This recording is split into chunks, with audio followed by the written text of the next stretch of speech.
E aí galera, tudo bem com vocês? Comigo tá tudo ótimo, porque hoje a gente vai ter mais uma videoaula. Como o tema já tá aí na tela para vocês, hoje a gente vai falar de princípios do direito do trabalho.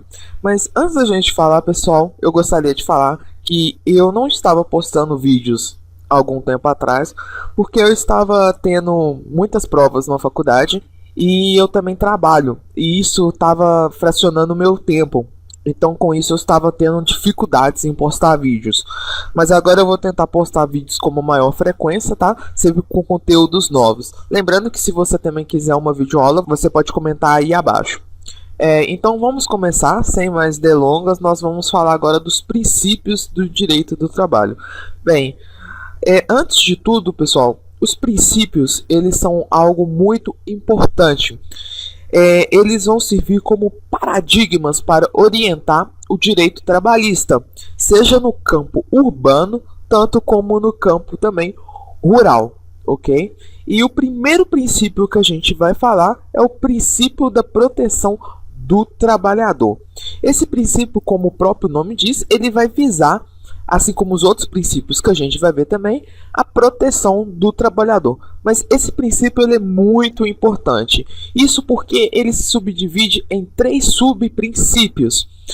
O primeiro subprincípio do princípio da proteção, ficou meio redundante, mas é isso mesmo, é o indubio pro misero, que significa que, na dúvida, a gente sempre vai fazer uma interpretação mais favorável ao trabalhador. Cabe aqui a gente fazer uma ressalva. Nenhum princípio, seja no direito trabalhista, seja no direito de família, seja no direito penal, ele é absoluto no direito. Ou seja, o que eu quero dizer? Que há uma relativização dos princípios. E o princípio indubio pro misero, ele não será aplicado no campo probatório. Ou seja, toda vez que eu for entrar com uma reclamação trabalhista, se eu não tiver uma prova, eu não posso usar esse princípio indubio pro misero para favorecer o trabalhador, ok? Então, em regra, na dúvida, a gente tem que ter a interpretação mais favorável ao trabalhador. Lembrando que isso não se aplica no campo probatório, tá? O segundo subprincípio é o princípio da norma mais favorável. O que significa isso? A gente vai aplicar a norma que é mais favorável ao trabalhador, independentemente da posição hierárquica que ela ocupa. Ou seja, se eu tiver um acordo coletivo que é mais vantajoso do que uma norma contida na CLT, eu vou aplicar o acordo coletivo, ok? O próximo subprincípio é o da condição mais benéfica. O que ele quer dizer? Que qualquer alteração que eu for fazer no contrato que seja prejudicial ao trabalhador, eu só posso aplicar isso aos novos contratados. Ou seja, aqueles trabalhadores que já têm um vínculo com a empresa, eu não posso fazer essa alteração de modo que vai prejudicá-lo. Agora, os novos funcionários que vão entrar na empresa, aí sim eu posso fazer essa alteração. Tudo entendido?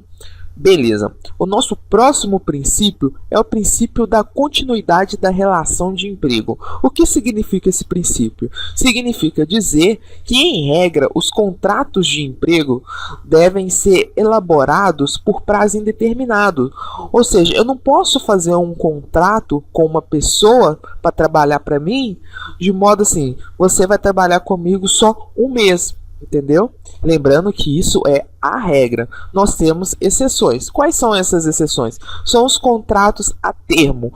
E vocês devem estar se perguntando, mas que são contratos a termos? Bem, vocês já repararam que no final de ano, sempre as empresas, principalmente os supermercados, contratam funcionários para aquela época ali de Natal e Ano Novo, para suprir aquela necessidade transitória. O nome disso é contrato temporário. Existem outros tipos de contrato a termo no direito do trabalho.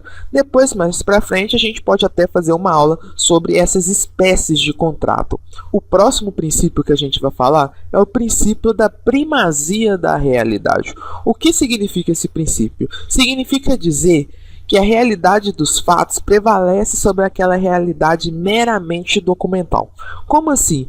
Às vezes, quando você pega uma folha de ponto de uma empresa do funcionário, você vê que o ponto dele está todo certinho, entrada e saída. Mas, na verdade, aquele funcionário, todo dia ele faz 1 hora extra, ele faz 2 horas extras, entendeu? Então, esse princípio ele é extremamente importante para o direito do trabalho. Às vezes, a empresa oculta fatos e aí apresenta um documento lá que o ponto do funcionário está todo certinho, mas na realidade o funcionário consegue provar por meio de testemunhas que na verdade ele fazia hora extra ali, vira e mexe, ok?